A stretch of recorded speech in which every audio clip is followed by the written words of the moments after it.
अस्सलाम वालेकुम, आदाब, सुबह बखैर और खुश आमदीद।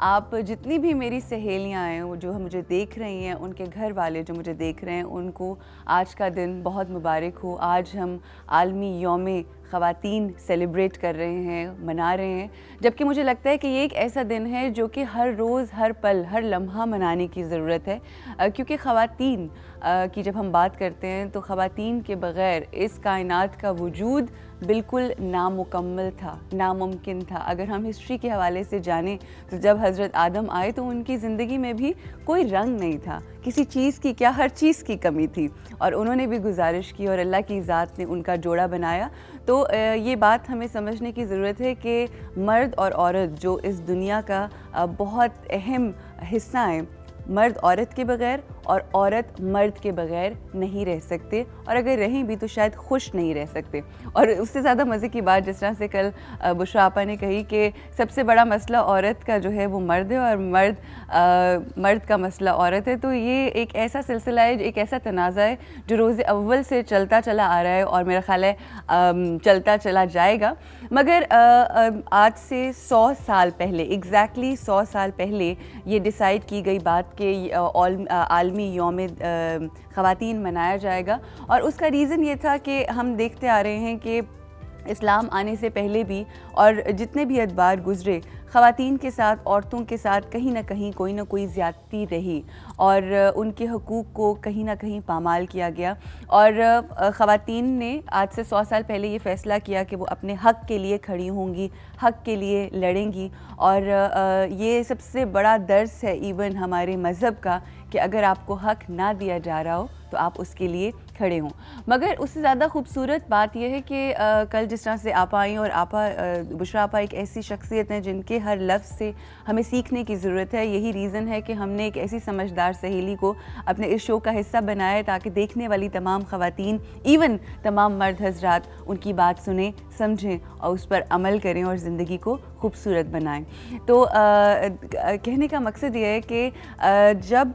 आप अपने हुकूक की बात करते हैं, जब एक औरत अपने हक़ की बात करती है तो उससे पहले बहुत ज़रूरत होती है कि वो अपने फ़राइज़ को जाने। बहुत अनफॉर्चुनेट बात होती है कि वो ख़वातीन जो अपने तमाम फ़राइज़ को अंजाम दे रही होती हैं, उसके बावजूद उनके हकूक़ को पूरा नहीं किया जाता, उनको समझा नहीं जाता। और जब हम मुकाबले की बात करते हैं ना, औरत और मर्द के मुकाबले की, तो मेरे नज़दीक औरत और मर्द की डेफिनेशन मैंने किसी एक बहुत ही दानिशमंद एक औरत ही थी जिन्होंने मुझे ये बताई थी, और उसके बाद से उसको मैंने अपने पल्लू से बांध दिया था। मैं अक्सर अपने शोज़ के अंदर उस डेफिनेशन को बार बार डिफ़ाइन करती हूँ, बार बार एक्सप्लेन करती हूँ, और वो डेफिनेशन ये है कि एक औरत जो है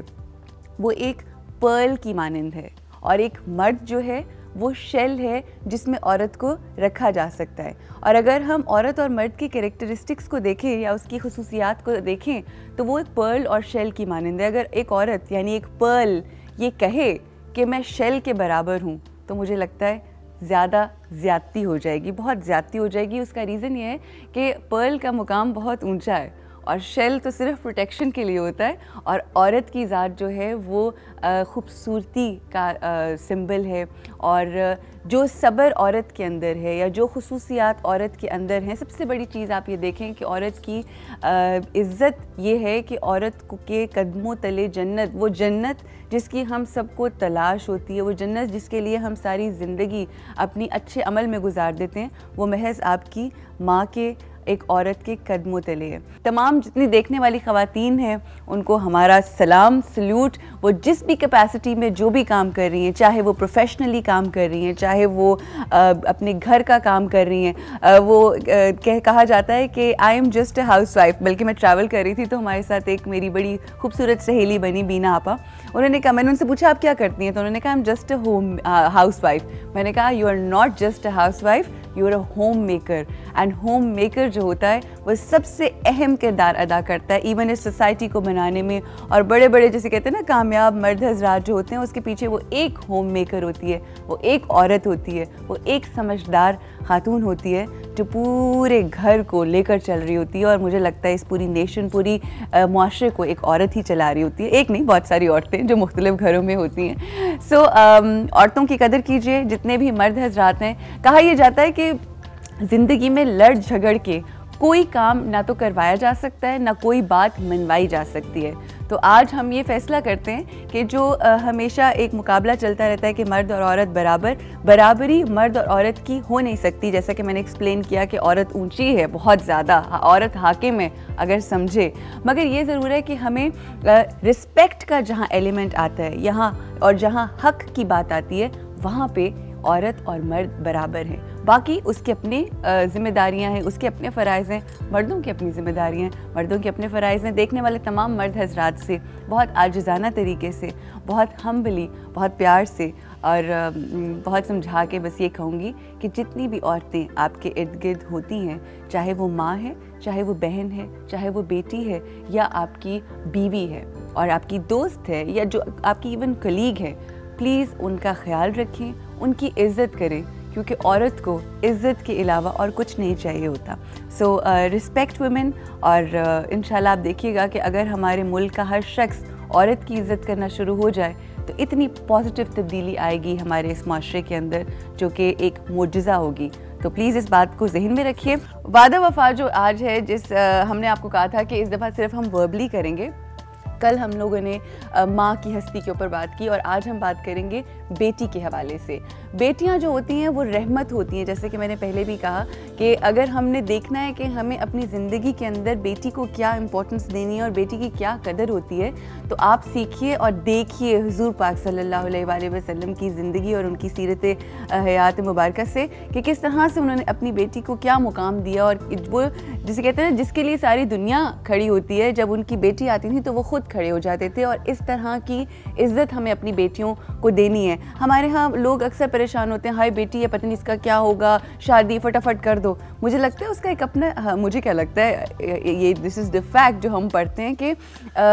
हर बच्ची का एक अपना नसीब होता है। तो उनको ज़हमत मत समझा करें, हमेशा उन्हें रहमत समझें, क्योंकि वो वाकई रहमत के फ़रिश्ते होते हैं। और हुज़ूर पाक सल्लल्लाहु अलैहि वसल्लम के पास एक सहाबी आए और उन्होंने कहा कि मुझे बताइए हुज़ूर पाक कि आपके पास जन्नत में सबसे ज़्यादा करीब कौन शख्स होगा। तो उन्होंने कहा कि मेरे करीब सबसे ज़्यादा वो शख्स होगा जिसकी 3 बेटियां हों और उसने उन तीनों बेटियों का हक़ अदा किया हो और ऐसी परवरिश की हो जो उसके आने वाले वक्त में उस बंदे के लिए फ़ख्र का बायस बनी हो। तो आप ये सोचें कि कितना मुकाम है बेटियों का, कितनी अहमियत है बेटियों की, कि आप अगर 3 बेटियां पालते हैं और इस तरह से परवरिश करते हैं जिस तरह से हक़ है, तो आपको क्या मुकाम हासिल हो सकता है। और आज हमारा जो सेगमेंट है A+ पाकिस्तानी, जो कि मेरे दिल के बहुत करीब है ये सेगमेंट, क्योंकि इसमें मुझे उन लोगों से मुलाकात करने का मौका मिलता है जो हमारे अपने हैं, वो लोग जिनकी वजह से हमारा मुल्क बनता है। तो उनसे आपकी मुलाकात होगी, बात होगी, और सबसे ख़ास बात उनकी ज़िंदगी की ये है कि उनकी भी 3 बेटियां हैं और वो भी बड़ी मेहनत से अपनी बेटियों को पाल रही हैं। तो मुलाकात करवाएंगे, मगर उससे पहले ब्रेक, और ब्रेक के बाद A+ पाकिस्तानी।